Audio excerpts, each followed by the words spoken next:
అది పైన షాట్ పడుతుందా అయ్యా ఆ బండి ఎక్కడ ఉందో అయ్యా కార్లు ఎక్కించుకొచ్చిండో ఆ ఎల్సి చక్క తీసిండు వాడు చావాలనే తీసుకొచ్చినట్టుండు వాడు చావాలనే తీసుకొచ్చిండు కరెంట్ వేసిండు వాడు అన్ని తీర్లు చూసుకొని ఎక్కుతాడు వాడే వేసిండో ఇంకొకటి వేసిండో ఎవడేసిందో నా కొడుకుని చంపిర్రు ఓ అయ్యా బా తొట్టెల్ల బాలయ్యా ఓ అయ్యా 15 ఏళ్ల పిల్ల అయ్యా వాడి పెళ్ళానికి పెళ్ళయ్యేది కాదయ్యా ఓ అయ్యా అదే కావాలయ్యా ఓ అయ్యా దాని బాధ వాళ్ళు చూస్తారయ్యా ఓ అయ్యా నా తోటి మిత్రుడు మా శ్రీశైలం ఈరోజు జరిగిపోయిన చాలా మనసుకు బాగా అనిపిస్తుంది. నేను ఎక్కడున్నా అన్నా అని మాట్లాడతాడు. ఆ ఏఈ గారు మన సంబంధిత పాలకుర్తి ఏఈ గారు ఎల్సీ ద్వారా నాకు శ్రీశైలం పని ఉంది అర్జెంట్గా వెళ్ళు అని చెప్పి ఆయన ఫీడర్ కూడా ఇది కాదు, అతను ఇక్కడికి వచ్చినప్పుడు కూడా కాదు, ఆయన వర్క్ కోసం మాత్రమే ఇక్కడ దాకా వచ్చిండు. సమాజ పై అధికారి ఒక సెక్షన్ బాస్ కాబట్టి తను చెప్తే ఆయన మాట కాదనుకుంటే ఇక్కడికి వచ్చిండు. ఆ వచ్చిన ద్వారా ఎల్సీది వావిలాల సబ్ స్టేషన్ నుంచి రావాలి, ఇది వావిలాల ఫీడర్ అటు ఇది తర్వాత ఇక్కడ ఒలిమిడి నుంచి తీసుకోవాల్సి వచ్చింది.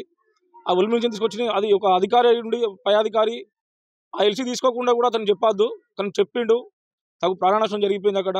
ఆ శ్రీశైలం కుటుంబానికి వాళ్ళ భార్యకు మా డిపార్ట్మెంట్లో ఖచ్చితంగా నౌకరు ఇప్పించాలి, తనకు డిపార్ట్మెంట్ నుంచి తగిన పరిస్థితి కూడా వాళ్ళకి ఇవ్వాలి, వాళ్ళ కుటుంబాన్ని ఆదుకోవాలి. ఇద్దరు చిన్న పిల్లలు ఉన్నారు. ఇలాంటి ఎల్సీలు కూడా ఇవ్వద్దు. ఇలాంటి ఎల్సీలు ఇచ్చిన మాలాంటి ప్రాణాలు పోగొడితే మాలాంటి కుటుంబాలు కూడా ఆగమవుతాయి. రీసెంట్గా మా మహేందర్ రెడ్డి అనే వ్యక్తి కూడా ఇలాగే జరిగిపోయిండు. ఒక నగేష్ అనే వ్యక్తి కూడా ఇదే డిస్టిక్లో ఇట్లాగే జరిగిపోయిండు.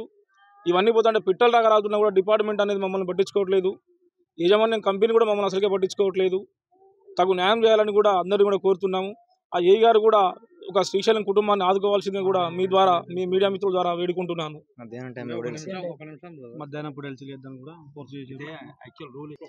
మాకు లైన్మెన్ అనే వ్యక్తి మా దగ్గర ఉండాలి. మేము పనిచేసేటప్పుడు మాకు ఏమున్నా సలహా సూచనలు లైన్మెన్ ఇవ్వాలి. ఆ లైన్మెన్ లేకుండా కూడా మేము ఇక్కడికి రావద్దు. అయినా కూడా ఏఈ గారు పంపించింది కాబట్టి మేము వచ్చినాం. మేము ఎక్కడ ఉన్నా కూడా లైన్మెన్ లేదా మా తోటి జేఎల్ఎం అయినా మా తోటి ఖచ్చితంగా ఉండాలి. ఆ ఉన్న సిచ్యువేషన్లో మాత్రం మేము వర్కులు చేయాలి, లేకపోతే మేము చేయకూడదు ఆ వర్క్ కూడా. అదన్నా ఎల్సీ ఇప్పుడు మనకు ఈ ప్రభుత్వం వచ్చిన కాంచాన్ని కూడా మనకు 5:30 తర్వాత తీసుకోమని చెప్పిళ్ళు. 5:30 లోపు మాత్రం 5:30 నుంచి 6:30 మధ్యలో తీసుకొని పనులు తీసుకోవాలి. ఆ టైంలో మాత్రం ఎల్సీలు తీసుకోవాలి. మిగతా టైంలో మాత్రం ఎల్సీలు తీసుకొని ప్రజలను ఇబ్బంది పెట్టదని ప్రభుత్వం ఇచ్చిన ఆదేశానుసారం మాత్రం ఇలాంటి ఎల్సీలు బంద్ చేసేది. కానీ ఈ టైంలో కూడా ఎల్సీ ఇచ్చిల్లంటే అది దేనికి చర్యలు తీసుకోవాల్సిందో కూడా మాకు కూడా అసలు అర్థం కావట్లేదు. ఎల్సీ అనేది తీసుకోకూడదు, అయినా ఇచ్చిల్లు అది కూడా ఒకసారి గమనించాలని కూడా కోరుతున్నాను. అక్కడ ఏఈ గారు సంబంధ ఏఈ గారు పాలకుర్తి సెక్షన్ ఇది వాళ్ళ ద్వారా ఎల్సీ ఓకే అన్నట్టు రకాల శ్రీశైలం అనే వ్యక్తి ఎక్కిండు. ఈ శ్రీశైలం అనే వ్యక్తి ఆచితూచి చాలా ఆలోచించే వ్యక్తి, అంతా కూడా అంత అల్లటప్ప వ్యక్తి కాదు, చాలా ఆలోచించే వ్యక్తి. అసలు ఇలా జరిగింది అనేది కొంచెం పాలకుర్తి సెక్షన్ ఏఈ గారిని అడిగితే మొత్తం బయటపడుతుంది మాకు అభిప్రాయం. ఈ లైన్కి వచ్చేది ఎల్సీ వావిలాలది. మరి ఇక్కడ పాలకుర్తి ఎట్లా తీసుకుంటాడు? మీ ఏఈకి తెలియదా? ఆయన ఒలిమిడి అనే రకాల ఒలిమిడి ఫీడర్ డైరెక్ట్ ఇచ్చేసిండట. అడగాల్సింది లైన్మెన్ అసలు, కానీ తీసుకొచ్చింది ఇక్కడ ఏఏ డైరెక్ట్ కాల్. ఏ పేరు రణధీర్ రావు.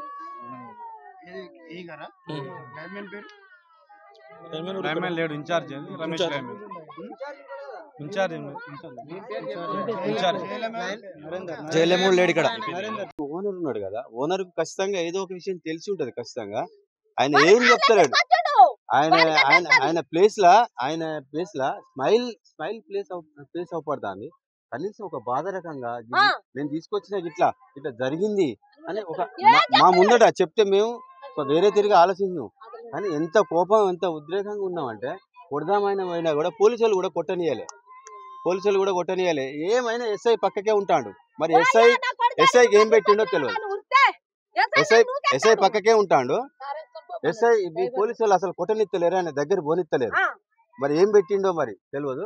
ఇప్పటికి కూడా ఎక్కడున్నది అయితే కారు ఇక్కడ ఉంటే కారు ఏం చేసి తీసుకుపోయారు. కారు అక్కడ పెట్టారు, అద్దాలు ఆల్రెడీ పలుగొట్టారు, కారు తీసుకుపోయారు, అక్కడ పెట్టారు. కానీ ఇంకా పరిష్కారం అయితే ఏం జరగలేదు. కరెంట్ డిపార్ట్మెంట్ వాళ్ళు వచ్చిండ్రు మళ్ళీ వెళ్ళిపోయారు. ఇంకా వాళ్ళు వస్తారట తెలియదు, దాని గురించి ఖచ్చితంగా వస్తారట. జరిగింది అదే. ఈరోజు మా తోటి కార్మికుడు అన్బ్యాండ్ శ్రీశైలం చనిపోవడం మాకు అన్బ్యాండ్లను చాలా బాధగా కలిసివేస్తున్నది. యాక్చువల్లీ గవర్నమెంట్ డిపార్ట్మెంట్ కరెక్ట్గా మాకు ఇచ్చిన అగ్రిమెంట్ ఏంటంటే మేము ఏదున్నా 11 kV కానీ ఎల్టీలు కానీ 33 kVలు కానీ పోల్ ఎక్కొద్దు. మేమేమున్నా లైన్మెన్ జేఎల్ఎం అనే వ్యక్తులకు సహాయంగా కిందుండి వాళ్ళకి ఏమైనా వైరో తాడో అందియాలనికే మమ్మల్ని పెట్టుకున్నారు. మేము ఇదే ప్రయత్నంలో ఏం చేసినామంటే ఇట్లనే యాక్సిడెంట్లు అవుతుంటే గత ఒక 2-3 నెలల క్రితం కంపెనీ ఆఫీస్ ముందు ధర్నా పెట్టడం జరిగింది. ధర్నాలో కూడా అప్పుడున్న ఇన్ఛార్జి సిఎండి గారు క్లియర్గా అన్నాడంటే వీళ్ళు అన్మ్యాన్ కార్మికులను మీరు పోల్ ఎక్కొద్దు, వాళ్ళు ఏమున్నా డిటిఆర్ కింద ఉండే పని చేస్తారు అని వీళ్ళకు డిపార్ట్మెంట్ వాళ్ళకు కూడా క్లియర్గా వాళ్ళు గైడ్లైన్స్ ఇవ్వడం జరిగింది. దాన్ని కూడా ఇప్పుడున్న సంబంధిత ఏఈ కానీ ఏడి కానీ డిఈ కానీ ఎవరు కూడా పట్టించుకోకుండా మా మీద ఒత్తిడిలు తీసుకొస్తూ లైన్మెన్లకు లైన్ స్పెటర్లకు చెంచాగిరీలు చేసుకుంటూ మమ్మల్ని కావాలని ఈ వర్క్లో తీసుకొస్తున్నారు. మేము వర్క్ చేయం సార్, మాకు ఇచ్చిన గైడ్లైన్స్ ప్రకారం మేము వర్క్ చేస్తామంటే నువ్వు అవసరం లేదురా బాబు, నువ్వు బంద్ చేయి, నీకంటే ఇంకో నలుగురిని పెట్టుకుంటాం మేమని బెదిరించుడు. మేము సంస్థను నమ్ముకొని 12-13 సంవత్సరాల నుంచి పనిచేస్తున్నాం కాబట్టి వదిలేయలేక వాళ్ళ ఒత్తిడి వల్ల పోల్ ఎక్కాల్సి వస్తుంది.